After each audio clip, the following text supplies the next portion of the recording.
اب ایک عمل سن لیجئے کہ دجال سے محفوظ ہونا. دجال ایک تو بڑا ہوگا نا، جس کو دجال اکبر کہتے ہیں، جو آئے گا اور بندے اس کے پیچھے لگ کر اپنا ایمان خراب کر لیں گے. جو امام مہدی کے آنے پر اور عیسیٰ علیہ السلام کے آنے پر ظاہر ہوگا، ان کے آنے سے پہلے ظاہر ہوگا، اور عیسیٰ علیہ السلام اس کو لد کے مقام پر قتل کر دیں گے.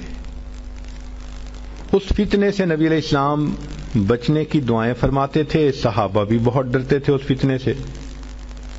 تو انسان کا دل چاہتا ہے کہ دجال سے محفوظ ہوں. حدیث پاک میں ہے، جو شخص جمعہ کے دن سورہ کہف پڑھے تو جمعہ سے جمعہ تک اس کے گناہ معاف، اور اگر وہ روزانہ پہلی 10 اور آخری 10 آیتیں پڑھ لے، اللہ اس کو دجال سے محفوظ فرمائیں گے.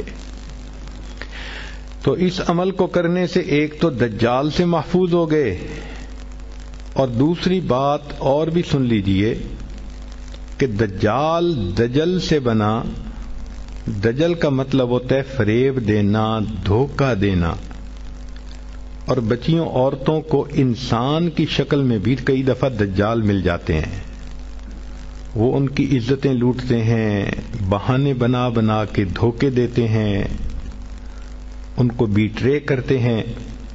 تو اس عمل کے کرنے سے عورت بچی ایسے دجالوں سے بھی محفوظ رہے گی.